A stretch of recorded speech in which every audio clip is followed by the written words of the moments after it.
Hey guys, if you don't know who I am, I'm Savia Rocks, and I help people tell their stories, stay inspired, and get educated as they find the pride of who they are within creativity, but most of all, without judgment. Join us as we talk about You really want to leave a legacy, do something for mankind. Do something that's going to benefit not just your children, everyone else's children. I think our job as humans is to become the person we were born and peel away the cultural stuff that was given to us, the trauma, like peel away the stuff that changed us or that was thrown on us or made us small or made us go off track. The biggest thing I've always found is when people think they know so much, then they start knowing so little. And I'm making the right choice, and I'm showing up for myself, and I'm showing up for what matters in life. Sometimes I think that trauma doesn't always have to be a bad thing. I think trauma can help you make choices in your life that turn something that started bad into something beautiful. So guys, welcome to season 7 of the Us People podcast with Savia Rocks. Hi Savia, this is BBC Rumi. Thank you for listening to the Us People podcast with Savia Rocks. I'm sorry Savia-san. I'm not a normal Japanese girl, okay? But I try again. You're listening to Us People podcast with the wonderful Savia Rocks with guest Rumi Kobayashi. That's me from Kyoto, Japan. I'ma get deeper. Hey guys, and welcome to another episode of the Yes People podcast. I'm your host Savia Rocks, and today I have a beautiful friend. Her name is Rumi. She's a writer. We've been speaking for a while, but I am abundantly humbled, Rumi, to have you on the Yes People show. She's laughing. I like this. She's laughing. I can feel the energy. This is good. Rumi, I want to thank you so much for taking your time to come on the Yes People podcast. How are you? Well, I'm feeling. You're just speaking right now. I feel very loved right now. I'm feeling a warm, cool feeling in my chest, which I didn't feel for this time. So it feels very pleasurable, like kosher.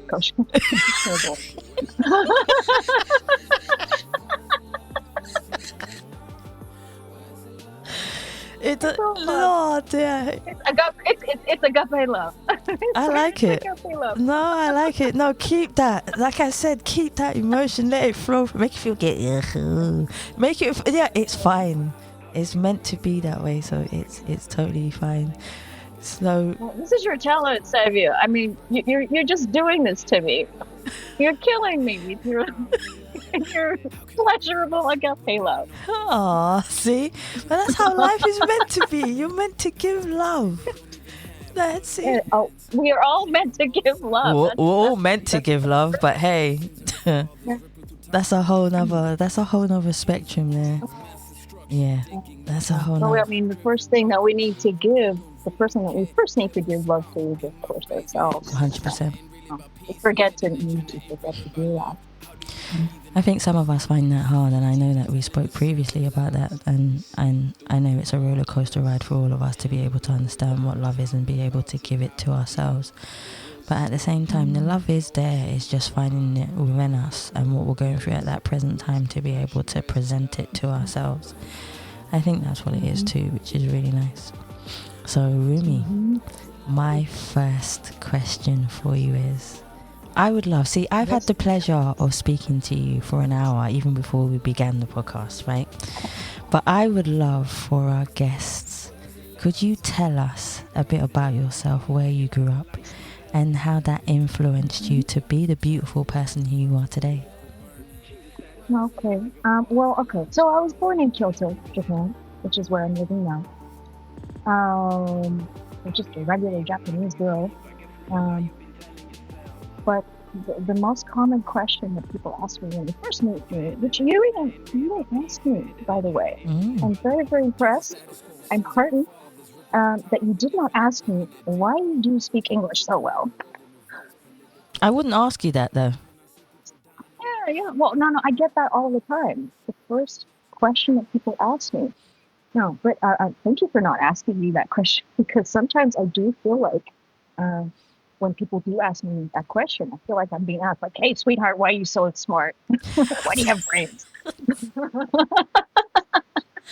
I would just Can a girl be have a dance tan and a looks tan as well? You're too funny.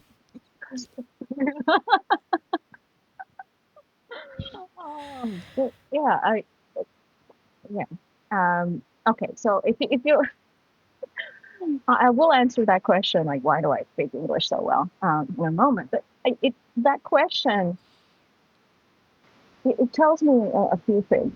It tells me just how much, it indicates how much we are limited in our thoughts, in Yes. our potential, that somehow as a person who looks like me, could be living in Japan, in my home country, and still communicate very fluidly and freely in another language. And I think it says more about how little curiosity we have, how much we still have to go in terms of going out into the world, going beyond their comfort zones, exploring things and discovering things. Yeah, but I hope that changes in the future, because it has to, because of the way things are proceeding right now. But yeah, to answer the question, where do I get my English? So back in 1988, Japan was going through a bubble economy. Yes. And for some reason, I think my mom, yeah, she felt uncomfortable with this. She felt I she didn't belong where she was living, and so she got the crazy idea um, from a newspaper article or something about the lives of the Australians. And yeah, and the Australian people, they have barbecues on the weekends, and they go to the beach. Wow, isn't that a nice way to live? And so yeah, even though there are many refugees still coming in from Asia, we kind of look like refugees, but we're not. We sold everything. Well, they sold everything, packed their suitcases, and got themselves student visas or something. They had no English. They managed to teach me hello 1, 2, 3. That was the extent of my English when I came. And we spent a decade and a bit there, and that's how I was introduced to English. See, I just think that the way that everyone speaks is just part of who they are. To me, it doesn't matter as long it's like we spoke about before. The way you dress says a lot about who you are. The way that the words that you use when you articulate yourself in the beautiful mannerism that you do says a lot about who you are. But there is, if you choose to be able to speak English, it's like if I spoke Japanese, for example, and then someone says to me, "How come you speak Japanese so well?" I said, because I wanted to learn it because it was a beautiful language. It shouldn't, it shouldn't hinder you in any way. It should enhance the communication between people. Yeah. And that's what it is. So sometimes, but also, Rumi, sometimes maybe it's an ignorance from people's part, just the lack of education to understand why someone wanting to learn a language. And listen, like I said to you before, I think you speak it beautifully, and there's nothing, honestly, there's nothing wrong with it, and keep doing it, to be quite fair, and learn even more languages and do even more things, because that enhances you. Yeah, exactly. I love singing in German right now. Singing in German, did you say? Yeah, I did a little performance. I was singing Mein Herr, biting an alley. And there's a bit of German, and it was a big thing for me, because it's only like 4 or 5 lines, but I had to get the accent down pat to make it convincing. Yeah. So like, yeah, so I'm saying I'll be the good mind here. If I say good mind here, on the roll by. I like it. So, so I just love the shape shifting with my voice. Like right now, I mean, people think that I spent time in the United States. Excuse me.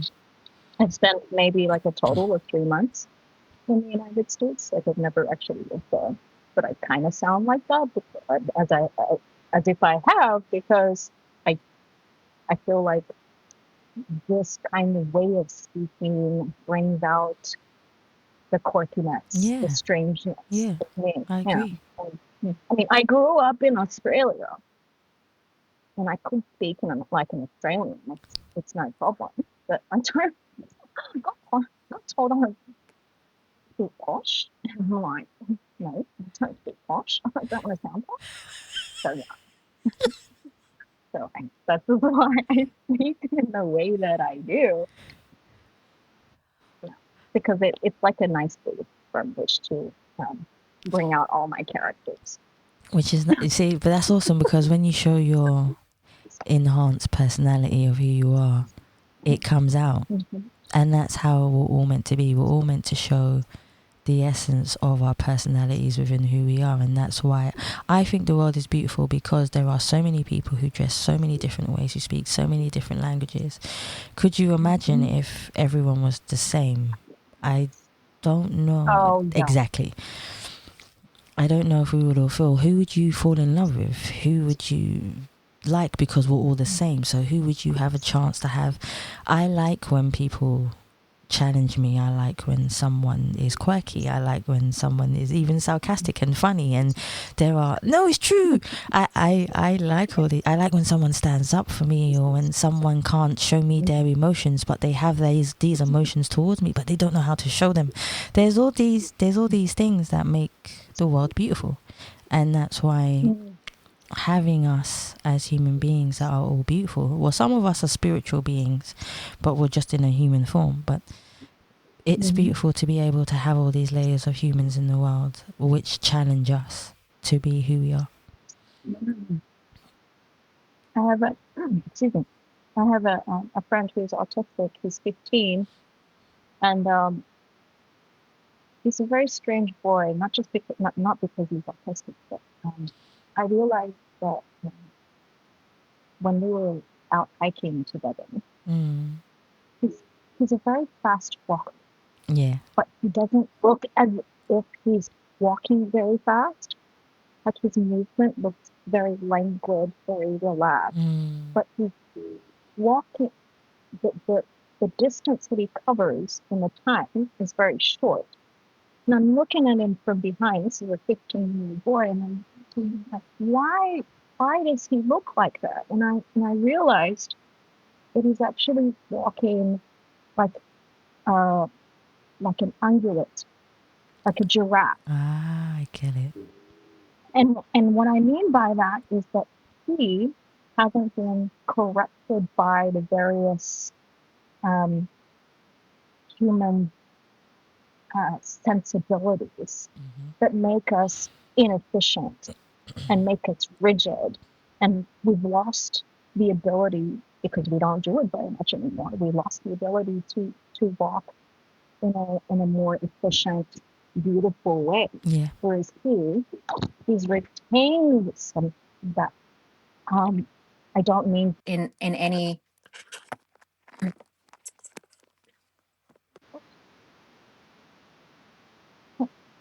Can you hear me? I can hear you. Yeah. Yeah, it's yeah. okay. I can edit this. It's all cool. Thank you. I don't mean this like he's like to say he's an animal. No. Like he has retained the efficiency of movement and the beauty of movement of a wild animal, so that he can function in the most natural way. Yeah. Yeah. And we just, I think we've lost a lot of those things because we overthink, and we put our values, our sensibilities, and things that are on the way that we function in society, on the way that we function at home, because for what, I'm not sure. But that's just how society works right now, and it's a shame that we do that. I think society tries to manipulate our emotions of who we are as human beings on the planet sometimes, because society wants us to work to their gravity and work to their will. Whereas if we rebel, which I think is an awesome thing to do sometimes, and I do that often, if we rebel, it's true, it's cool. If we rebel, we get to see the fluidity of who we are and how we are meant to walk and how confident we are meant to be in ourselves. And I think in doing so, we pass that down to other people. And I think that's what we should continue to do, is not bend to someone's will all the time to make ourselves feel like less. Yeah. So that's definitely something I always say, which I find works a lot more. And I think I always ask the universe to take away the people who don't need to be in my life and then bring in the people who do as well. And that helps a lot. So, Rumi, my next question for you, which is one of my favorite questions, and I always say this in the show. It has several different layers to the question. So we can go through it, but the question is, can you define yourself as a person? First part. But who do you see when you look in the mirror? Second part. But on the flip side of that question, third part, has there ever been a part of you where you have looked in the mirror and not recognized the person staring back at you? Fourth part, how did you manage to go from a person that you may not have liked to becoming a person that you felt had purpose again in your life? Sorry, you're gonna have to repeat the first question. I'm happy to. I'm sorry. I'm going to. I need, because we just had such a nice time speaking previously. The batteries on my phone are running out. Oh yeah, go. Sorry. Yeah, go get charger. Yeah, and the reason why I'm not using a laptop is that my dear boy poured water on it. And so, yeah, it's out of commission right now. So I have to jang up this thing, like, with wireless keyboards and stuff. So, yeah, I do apologize. It's all good. Yeah. So if you can just repeat your first question, because I got the two question with the mirrors. Yeah. Let's go. Right. So we've got, can you define yourself as a person? We got that one.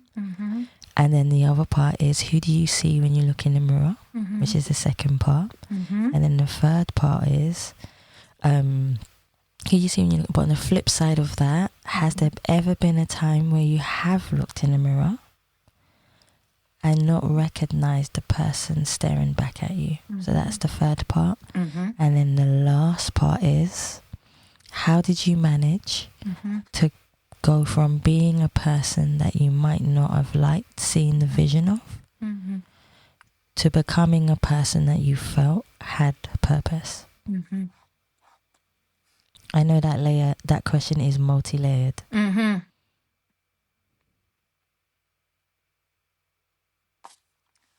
Savia, the way that I define myself as a person, part of me thinks I should keep it loose, not define myself very much, even though I do dress in Japanese clothes. I wear kimonos. I have black hair. I have almond eyes, shaped eyes.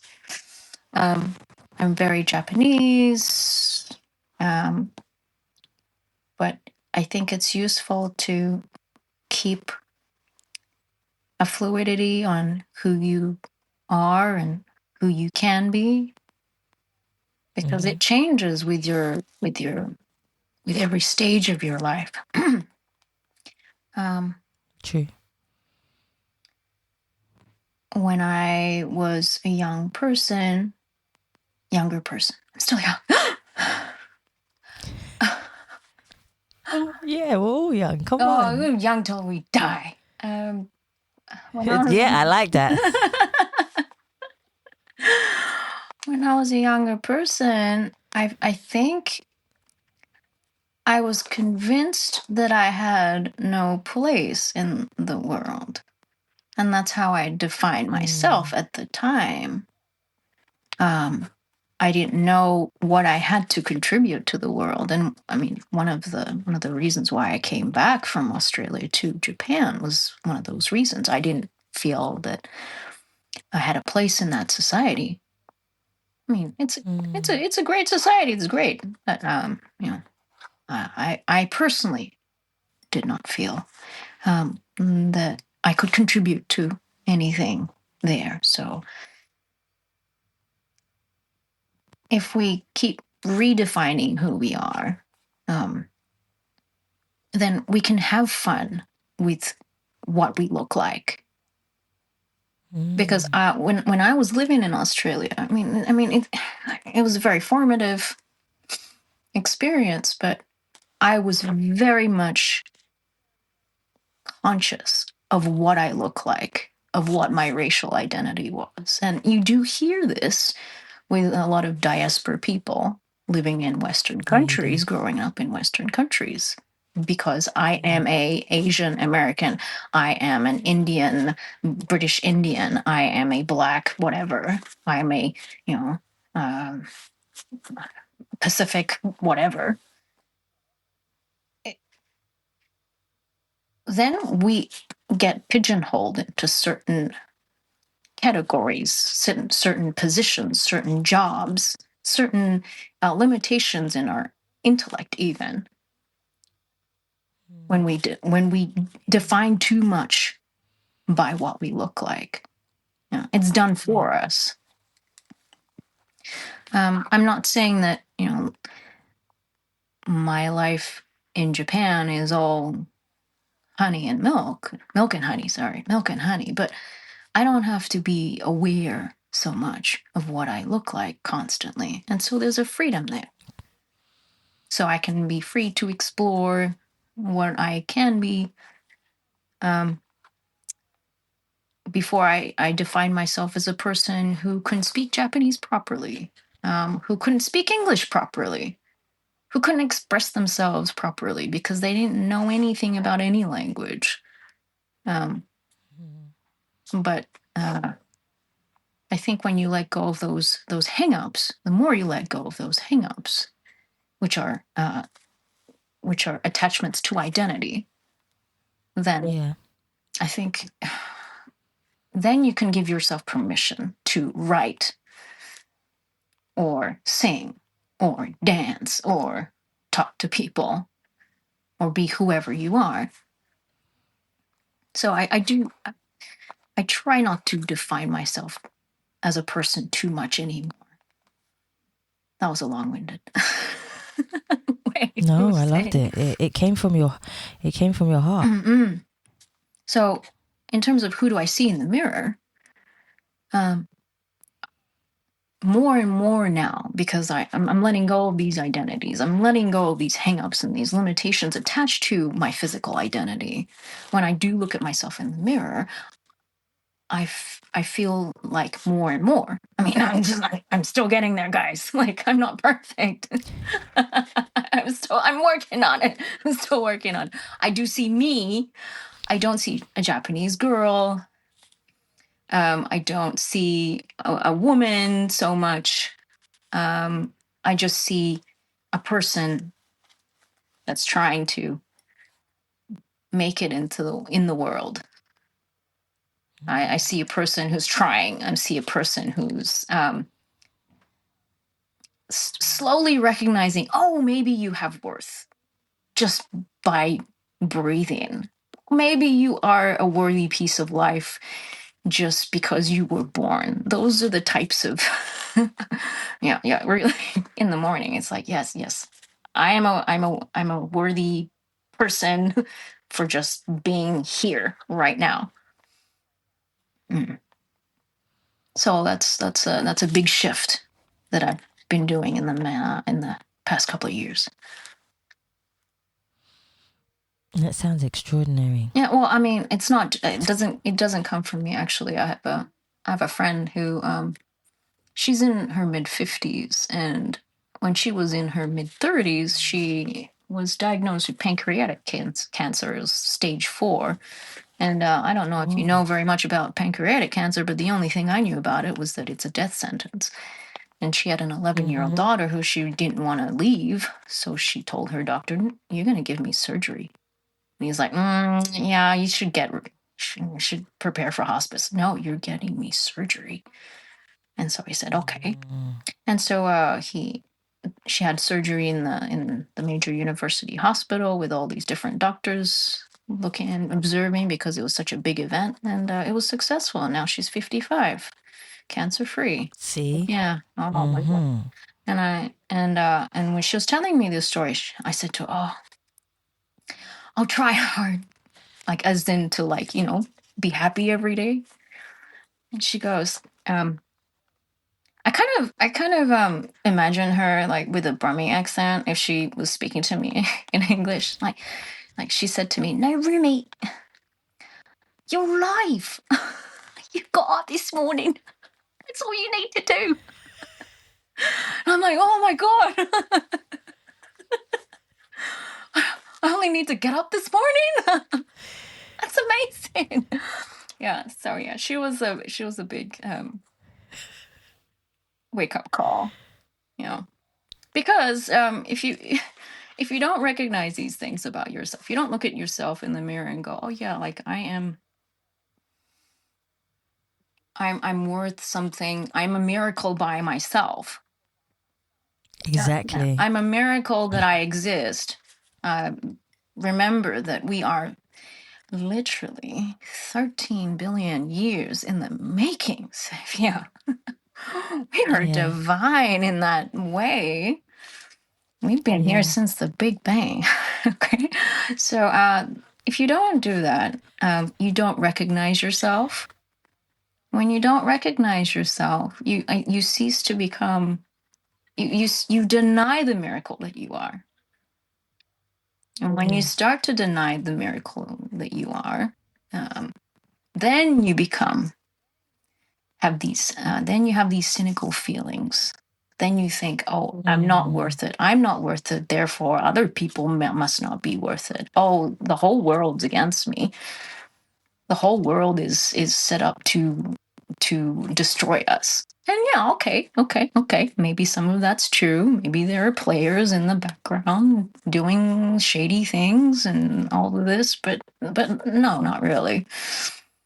No, as you were saying to me, we have a choice in being the best versions of ourselves. We have the choice to be beautiful people.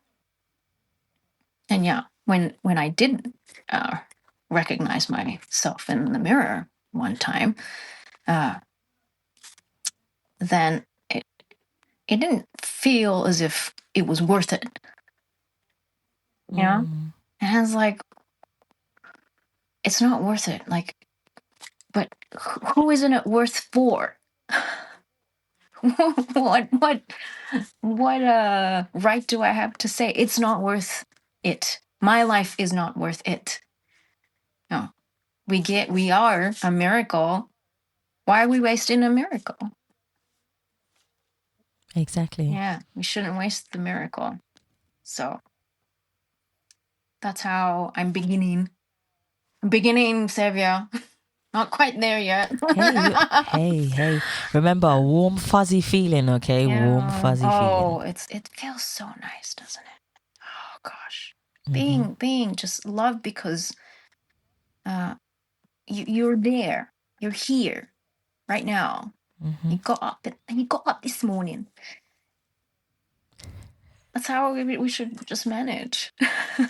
That's how to manage it, guys. But you also have to remember, Rumi, that in this world there is only one of you. Like literally only one of you, right? And regardless of, people say, I've heard sayings that there are 20 20 people in the world that look very similar to you in the world, but there is only one of you in this world, and that should give you some incentive to wanna wake up in the world. And there's another part to this as well. There is only one of you in the world, and we cease to forget as a human being that there is one person in the world that loves you, and we don't know that that person loves us. Always remember that. So you're there, you might be there, for example, putting yourself down and saying, I don't think I should be in the world, or I don't think I'm good enough, or I feel like I shouldn't, what was my purpose, or I'm not worth anything, when we don't realize there's someone else in the world who absolutely adores you. It's just that the world hasn't, maybe they have presented them to us and we don't know, but by saying those things that we are not worthy and maybe doing something to ourselves and not wanting to be there, imagine what you're also doing to that person who loves you as well. Yeah. I think... so that's why, go for it. Please. No, go for it. After you. Yeah. It could be a person, and I do believe it's a place. Yeah, all that too. Yeah, like I agree. if you're sitting in your room and you're saying all of those things to yourself, you're actually poisoning that location. And I mean, there's evidence to say that even now, that the energy that you generate within yourself, within your heart, influences the place, the locality. So that's why, I mean, it's very, very strange. But here in Japan, I don't know if you know this, but if someone takes their own life in a rental property, the real estate agent has to say that, to disclose that to the new prospective tenant. Oh wow. Yeah. And I think because culturally we know that those energies stay, and yes, they do. They stay there.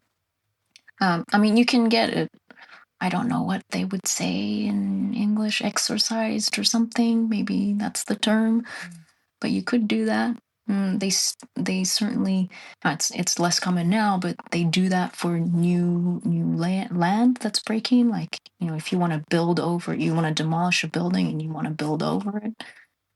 Sometimes people get ceremonies to cleanse that place. But yeah, your energies definitely influence somebody, influence a place. And I definitely think that if you pour in good energy in a place, it will come back to you.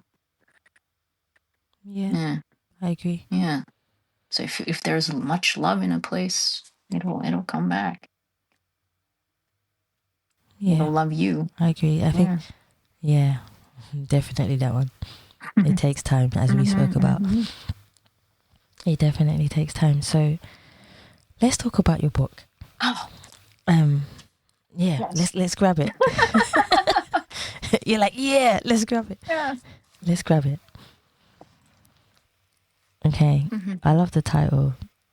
The heart doesn't overthink. Oh, that's because it doesn't. That's true, actually. Yeah. I mean, it just does. We are so. It does what it needs to do. It does what it needs to do, and we are so mind in quotation marks, mindful. We're full of our minds, but maybe we should take some of that energy down or most of that energy down and put it into our hearts, because that's where, according to some scientific research, according to new research, that's where a lot of energy is generated. The heart does generate a magnetic field. And when you have higher vibrations, I'm not saying that you're telepathic or anything, but you do have, it undergoes physiological changes, causes physiological changes in your body. And you can become more regulated, more calm, more loving to yourself. But when we think too much in our heads, we trigger alarm systems, survival emotions. And I think, like, because we intellectualize everything, we want to think everything in terms of logic, rationalism, and all of this. That we are less, and we've taken power away from our hearts. And perhaps in the age of AI, for us to become competitive with AI, we need to become more human, as we were talking about before. Yeah. And the way to become more human is to be more in our hearts. That's there are no mechanisms that AI has to be, to feel, to sense, to be intuitive. And I feel like, that's how we can keep AI as our very competent assistants in the future, but not be us. Yeah. 100%. I think that I want to ask you, writing is hard. Anybody writing a book, okay, I'm going to put this out there in the world. Okay. Anybody who takes time, patience, consistency to sit down and write a book. Writing books are not easy. They're not easy to be able to articulate your emotions, articulate your writing, put it in a book, and then be able to express and share that with the world, because those are your emotions that you're taking from your heart and you're putting it down on paper. But from your perspective, Rumi, what made you decide that you wanted to allow your emotions to be free enough to be able to write a book and share it with the world? What made me decide that? Yeah. Gosh. Finally thinking that I had a story to tell, I guess. Finally starting to see the worth in myself. That I do have a story to tell, that I am not an oddball or quirky or, I am quirky, but I'm not an oddball or strange or a freak or whatever. That, yes, I can use my strangeness. Oh, but gosh, the strangeness is so delectable. It's enjoyable. It's funny. Finally realizing that it's those strange things about myself that could actually make someone happy, or it could help someone see something in themselves. Finally understanding that the potential is there, and it is my duty now that I see the potential, to get over my embarrassment, my shame. Where's this shame coming from, Savia? Where does this shame come from? It doesn't make any sense. But getting over that shame, getting over the hurt, whatever hurts I've had throughout my life, whatever things that have been said in my life, and having the courage to stand up to those memories, because they are memories now. They're the person who said these things that, oh, you're not good enough, you're not at this level, or you don't quite fit in, you don't do this, you don't do that. Standing up to the memories of that has been a big challenge, but a necessary overcoming. When you have the courage to finally do that, then I think that you can start to see, oh, that's where your purpose is. Yeah. But it's a That is so true. It's a game, but you have to bet your life on it.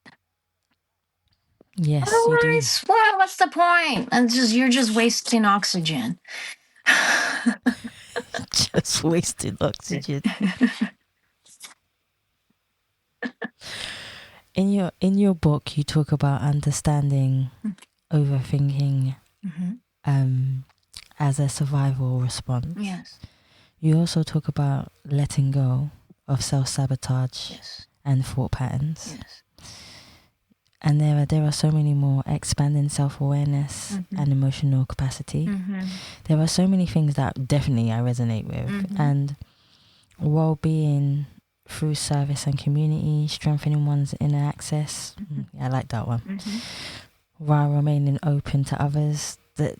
These are all things that, it's funny, these are all things that we should already have within ourselves to know and understand. Don't you think so, right, Rumi? So all these things that you're talking about, we should have them in ourselves already and understand. Yeah, I know, but then it gets taken away. People take them away from us. And it's like going into a relationship, and then you go in all happy in a relationship. Oh yeah. And it's all dopamine and oxytocin, but it's not real. Oh my gosh. It's not real. It's like, pow, you're in there and you're giving it.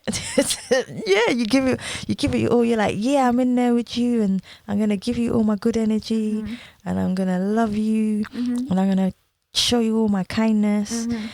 And then somewhere it starts to change. And we're like, okay, well, what did that just happen for? And then we slowly, that was true, right, Rumi? Right? You go in there all happy, and then slowly it starts to change, and the person starts to change towards you. And then you're like, well, why did that happen? I'm still giving you all my kindness and my love and compassion and everything that you said in your book, that, you talk about all the things that we should already have emotionally seem to drift away from us. And then that's the part where I'm like, Rumi, where does that even happen? Because in order for you to write about it also, I know that you must understand the perspective of where I'm coming from. Like, where does it, you go in with such a good feeling with someone, and then you come out on the other side and you're like, okay, now I have to rebuild myself. And when you say, the heart doesn't overthink, and it doesn't. I wish that our hearts, even though our hearts doesn't overthink, it does feel. It feels. And sometimes it feels dramatically heavy. And I just want to understand from your perspective of anybody reading your book or wanting to read your book, what are some of the things that you feel will help to build them? Some of the things that helped build you, in order for them to understand your book and you, because you're a part of your book. So the book is called The Heart Doesn't Overthink, but it doesn't mean that it doesn't think. It just doesn't overthink. It just there are 40,000 nerve cells, neuron type cells called cardiac ganglia that are in the heart. This stuff that I'm saying, it comes out from the Heart Math Institute in California. So if you want to check that out, please do. But there's evidence, scientific evidence, that the heart does think, and it thinks in an intuitive way, in a more pure way, in a way that it doesn't have excess. But for some reason, we've trained our brains to set off our alarm systems, and the alarm system is. I hesitate to talk too much neurology because I'm not a neuroscientist or anything of that matter. But we're always setting off our amygdala. We're always on edge. We're always looking out for something. And we need to understand that was a survival mechanism, and it's useful. Yeah. It is useful. But knives are useful too.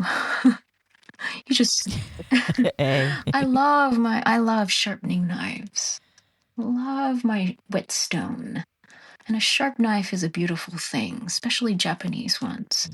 But you wouldn't use it on yourself. That would be silly. And that's what we're doing. In our mentally. Yeah. So for someone who would like to read my book, I would like them to take away that there are so many things that the heart can think with, and that's a sense of wonder, sense of curiosity. And in the book, I have all these episodes. It's a very strange book, Savia. There's a dragon involved, and it's a nonfiction book, but it's narrative. It's all these stories, and the guide here is a dragon, and it's set in a real life place. This is my local neighborhood, and Ryotan's the name of the dragon.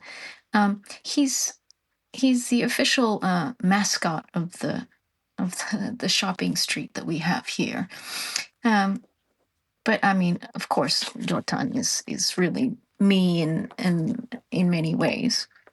But he takes his student. It's a dialectical book, and he takes his student to various places around the local area, and slowly the student character realizes that there are little wonderful things in life.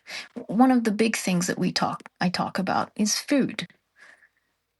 And we introduce a thing that we do here. We say itadakimasu every time we begin a meal. Yeah. And it literally means I will receive. What are you receiving? Well, the first thing that you're receiving is not someone. Well, sometimes it's someone, but something else's life, whether it be a vegetable or an animal.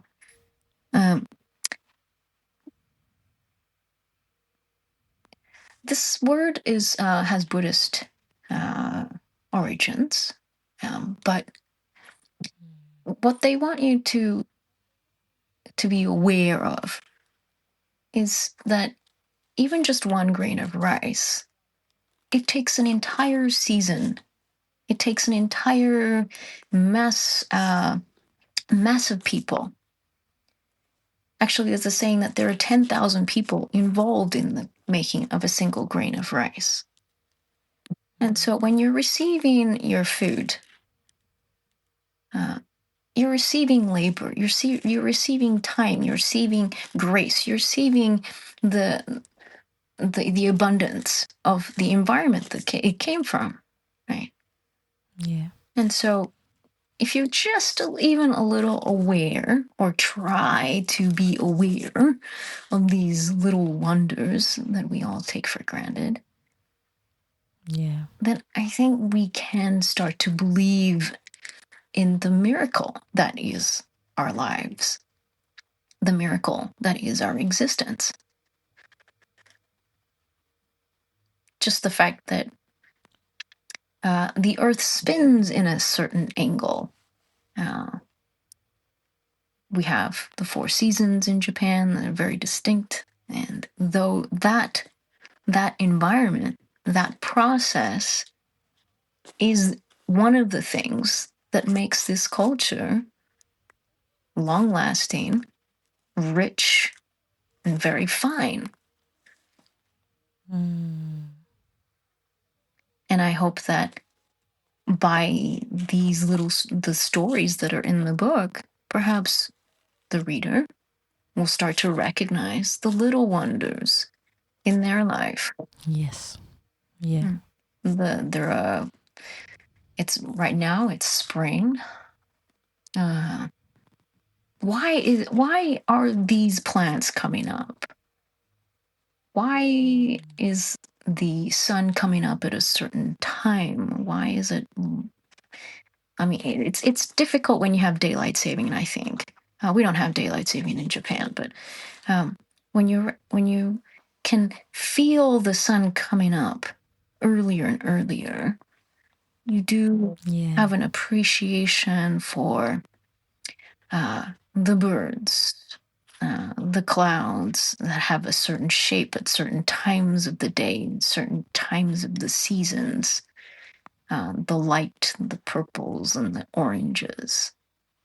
I just hope that by reading this book and in the conversations that take place in the book, that you can start to see your immediate environment as too, not just yourself, as a miracle. And that in the end, you can trust that you can start to trust yourself, because the only real trust, the truest trust, is between you and yourself, or you and the universe or God or whatever you'd like to subscribe to.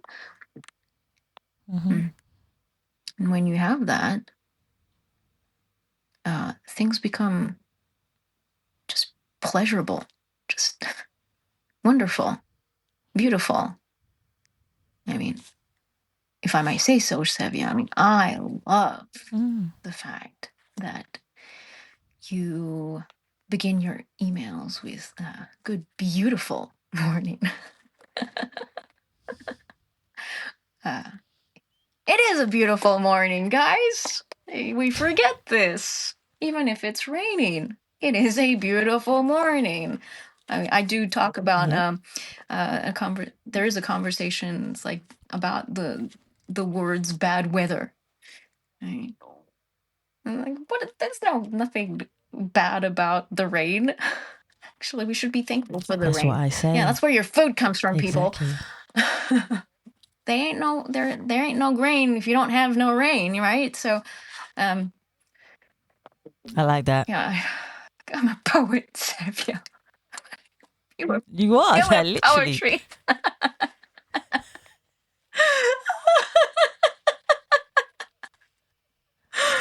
Oh gosh. Yeah. I think thinking from our brains, too much from our brains, being on high alert all the time, we forget these things. We forget that weeds are something that has a function, what we call weeds, what we choose to label as weeds, have a function in the ecosystem. We forget that rain is a wonderful thing. We forget that having clean air is a wonderful thing. We forget that the ability to even put food in our mouths 3 times a day is a miracle that only really Yeah, it existed is. in the past 100 years or so. And the more you understand this, the more you can say to yourself, the more you can build up the capacity in yourself to be more open, to define less what should be, what is, which we call utsuwa, literally a vessel. Yeah, you expand your vessel. Yeah, and you work on the axis of yourself. We call this the jibunjiku. Yes. The reason why I think people are more prone to being swayed by certain opinions, being swayed by hysteria, by being influenced by people with loud mouths, is because we ourselves do not have, we have a weak jibunjiku. Jiku is the axis of the self, which is very much like the axis of a planet. The line from which the planet spins, and the less stable it is, the more we are swayed by different things, different opinions, and the more you can see objectively just how wonderful your existence is in the first instance, then I think that you will be limited in terms of how much you are influenced by certain things, certain situations, certain people who don't have your best interests at heart. And you can be more accepting, more loving, more kind to others because you are not grabbing things, you're not clinging to things in desperation or frustration or wanting things, having greed for things. When you're comfortable in your own body, in your own spirit, because you see things as wonderful in and of themselves. Yeah, I think that you will be, I don't want to say you're more happy. Yeah, you will be more happy. You just be beautiful, think beautiful, feel beautiful. Mm-hmm. Yeah. And I agree with that one. And that's the unique ability of human beings, is to recognize beautiful things. I don't know if many other animals can do that. They are beautiful. They do beautiful things. But the reason why we became the animal, the type of animal that we are, because we recognize the wonder, and we can ponder the miracles of existence. That's true. And I'm not saying, I'm not, trying to make my book out to be some philosophical masterpiece, but if you can get out some encouragement to go out there and see some wonder in the world, yeah, I hope that it does that for you.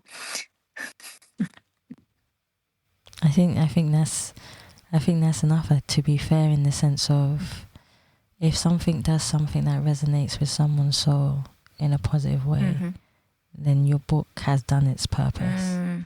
And even just passing it on to another person and passing it on, I think that's how we do it. I think that's how we live our lives, when we pass on information, or we pass on emotions, or we pass on whatever it actually might be in the world. When you pass on something to someone else, and you uplift them, or you make them see something that they didn't see before, you're also helping them to be educated. And that, I feel like education is also freedom and a wisdom to be free, to understand and enlighten yourself. And that in itself is a beautiful thing. I hope so. Yeah, definitely.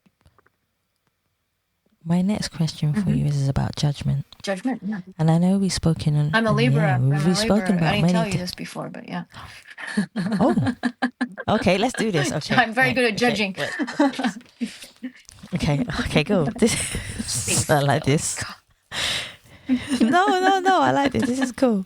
So, I've noticed in life that, and I'm sure you said it in a different way when you were talking about yourself and being Japanese and you know, being brought up in Australia and so on and so forth, that people perceive you and look at you in different ways. So they've already judged you before you've even spoken. They've already looked at you and had their analogy of what you look like or what they feel you are as a person before they've even had the time to feel your heart or be part of your heart, for example. So my question is, if I took away the word judgment, and judgment didn't exist, Rumi, there was no such thing as judgment in the dictionary or anywhere, what do you believe that you would have done differently in your life because there's no judgment in the world? I think if you asked me that question 5 years ago, I'll be like, oh, I would be so free. Yeah. I'll be so happy. Why do human beings judge? That's a good question. Yeah, why do we judge? I mean, yeah. It's because it came when we became human beings, right? Exactly. Yeah. So the act of discernment, the judging, that came when we decided to become intellectual sometime in our evolution. Right? So it's necessary. Right? We developed aesthetics, and that as to have aesthetics is to judge. So, I mean, even in the normal animal kingdom, there are certain aesthetics, and that involves judgment. So what we're doing right now is we're misusing or abusing judgment. We're abusing the word judgment. We are abusing the act of judgment for a weird purpose that doesn't actually go anywhere. But if we do it for to make beautiful things, to think beautifully, I don't know, it sounds very lofty and very too optimistic and whatever, but I don't know, we need this right now. It's not lofty, guys. It's actually, to me, it makes sense because there's no sense in judging to be mean. Let's use judgment for the intended purpose, which is to be our higher selves, right? I mean, God uses judgment. I'm not Christian, by the way, but I think that God does use judgment, and it's a very useful tool for him or her. Or I don't know how to answer your question specifically, Savia, because we do need judgment. We're using it in a strange, not useful way right now. Yeah, no. We haven't been for thousands of years, but right now we have to start thinking of it in a different way, because now we have technologies that are questioning what we are as what we are as the animal that we are. Now we need to think about what we judge for. We have standards and values in society now that says that, for example, disabled people with disabilities have the same right to life and contentment and happiness as everybody else, and right to the standard of living as everybody else. And so we need to keep less judging on those things. Otherwise, what is the point of being a human being? What's the point in evolving ourselves so that we are somehow we recognize that there is a higher, a wonderful, higher, divine, whatever you want to call it, power. We recognize the universe. Yeah, there's no point in being able to do that if we abuse judgment.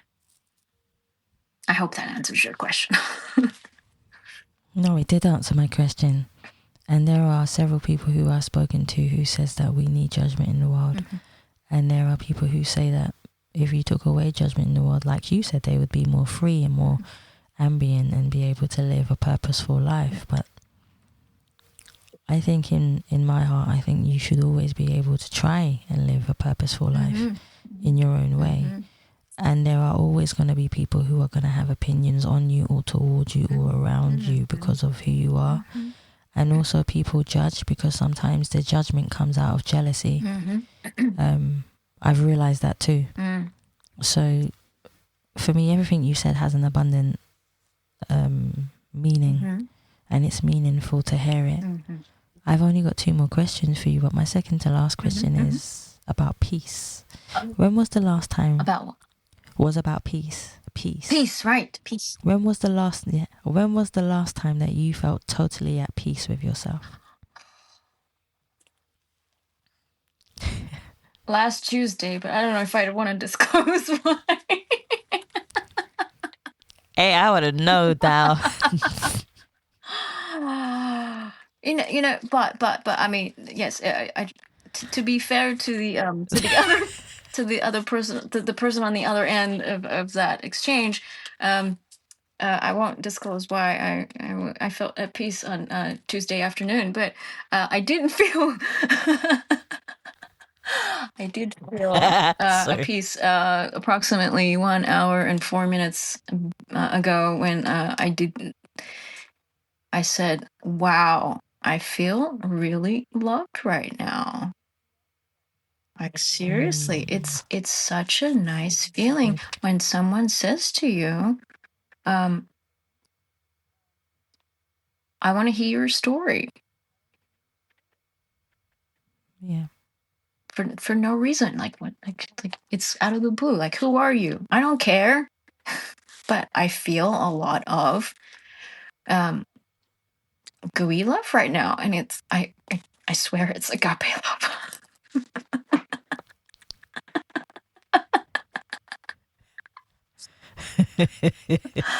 But yeah, it's Savia gives gooey love. I like it. But like, there are so many different types of love. Human beings are so intelligent that we have all these different types of love, and all of them feel most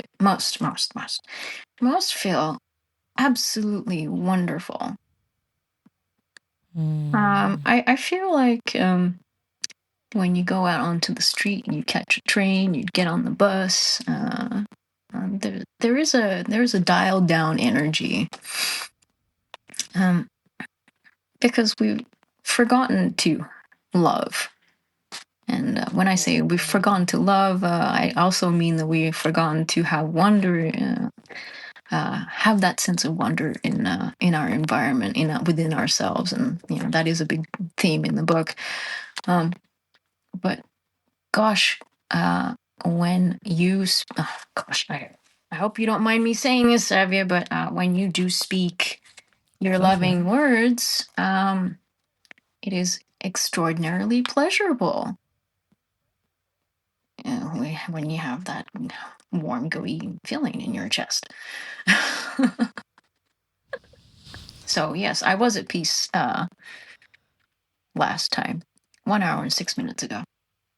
Thank you, Savia. You're most welcome. You got that for life now, so that's so cool. I'm happy with that. Oh gosh, it's divine. I mean, these loving expressions, these loving looks. I mean, they're without I don't want to say without purpose, but you know what I mean. It just is. They just are. Yeah. Why should we be embarrassed about this? To just be kind. Yeah, we shouldn't. But just to be kind and give a loving look to a passing dog or a passing child in a stroller, and say hi to your neighbor. Say hello in an excited way to somebody. Is incredibly pleasurable. Is incredibly peaceful. And I must say that I was going through a personal struggle while writing this book, and I do mention the local community right here. But when we can just greet each other in a loving way, it does make such a difference to a person's well-being and safety, even. Because when we know each other, we can we extend love to just normal love to each other. We look out for each other, right? And so if someone does collapse out in the street, you can get them help very quickly because you do have that love for that person. I'm not saying you don't have to. Excuse me. I'm not saying that you have to know that person to be able to help them, but just to have an overall sense of loving energy. You are more likely to be able to get things done when they need to get done.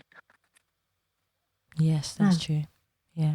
Instead of hesitating, am I good enough to help somebody? Because sometimes I think a lot of people don't, because they don't feel worthy of extending help, because they don't know how.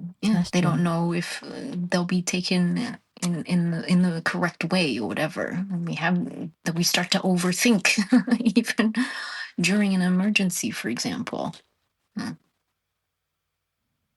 Yeah, I think a lot of people in the world don't know how they will be received, so they become hesitant, or they jump back, or they see if somebody else is going to respond and see how they respond first, and then they jump in. And I think use your heart to respond. Your heart will give you the answer. Your gut feeling is never wrong. Yeah. And I do meet a lot of foreign visitors along the street that the book is set. And a lot of people comment on, how friendly I am or whatever, but it's nothing, in the sense that if you just greet someone with a smile and say hello, that there's hardly any barriers between you and that person. It all goes down. It all goes down. And what people are craving, I think, without realizing, is a smile and a hello. Not thank you for coming to Starbucks kind of smile and hello, but just some warmness, some kindness. Yeah. That makes sense to me.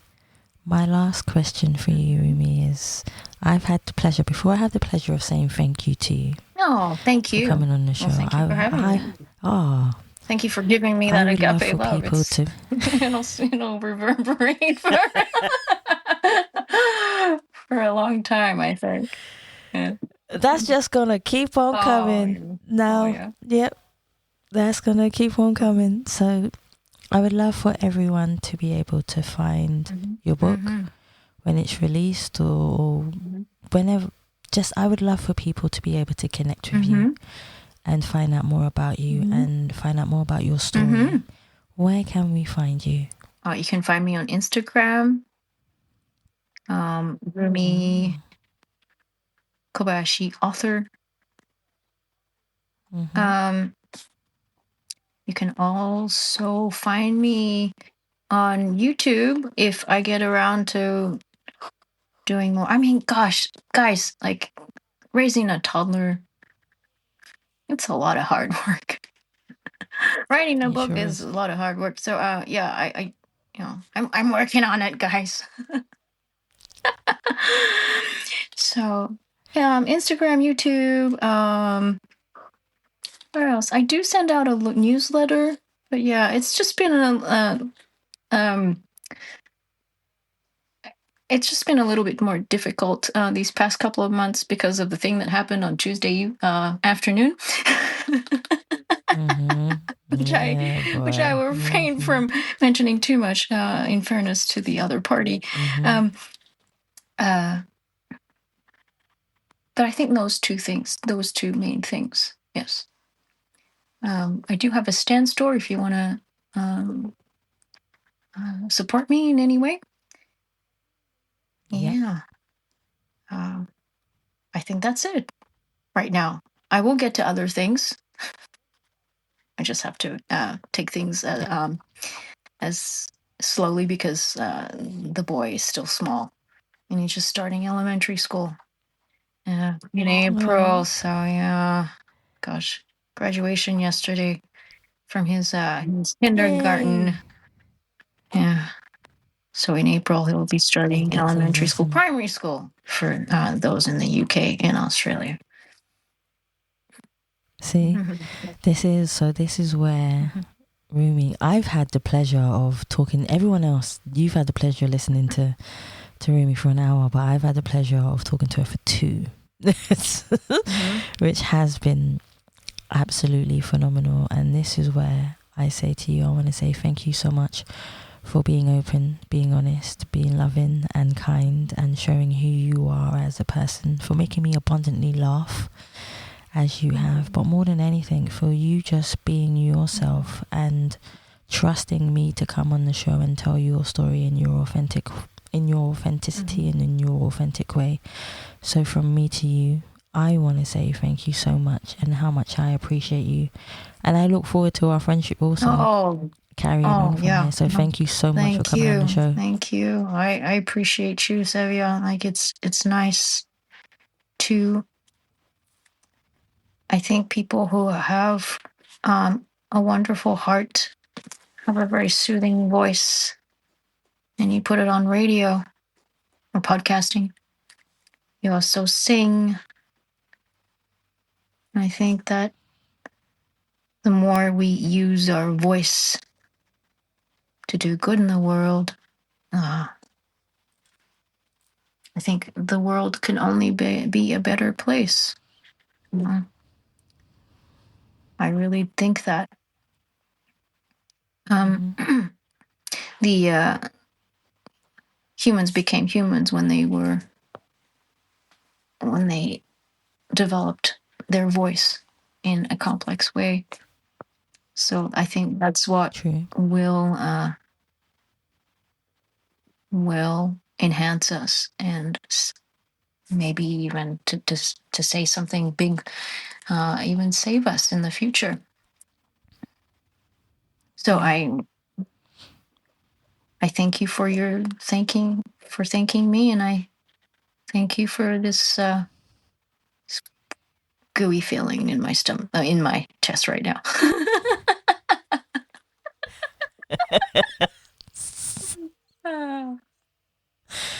You are more than welcome. Happy to be of use, to be fair. You're extremely you're a very useful engine.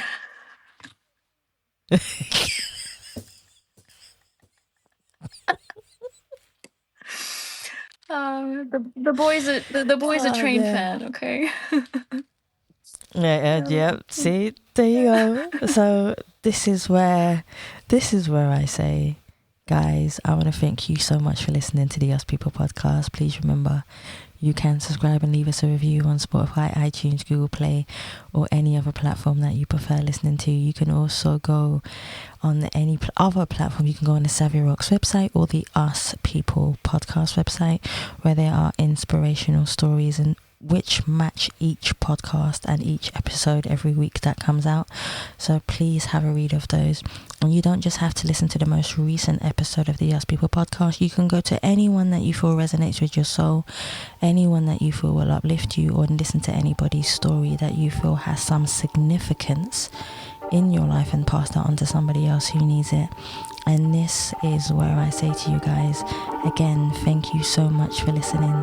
Stay happy, stay positive, and as always, please continue to be kind to one another.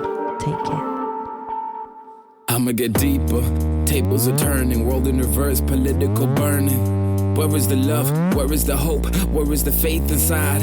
It's been misplaced, power being misguided, manipulation used for both sides, unjustified violence. You living it up in your kingdom where you're using the misguided ones to do your killing. You should be in front line, seeing the pain, taking the pain, seeing the soul. Yeah, it's really nice, like feeling aligned with someone right off, like in the first few seconds. It's really nice. Like I knew what you sounded like before because I was listening to some of the episodes, so I knew what you were sounding like anyway. But yeah, it's nice to connect in the way that you've allowed me to connect with you in the first couple of seconds. Yeah, I really appreciate that. Yeah.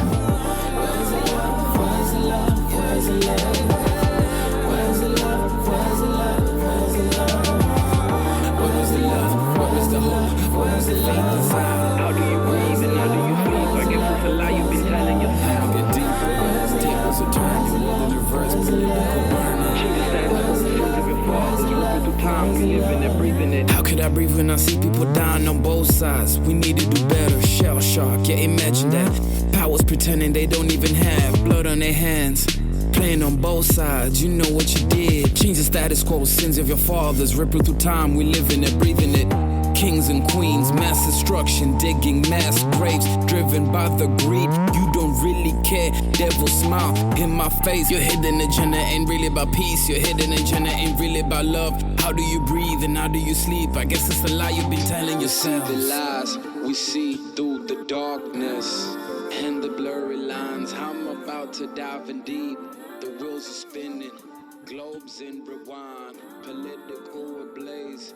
Where's compassion? Where's the love?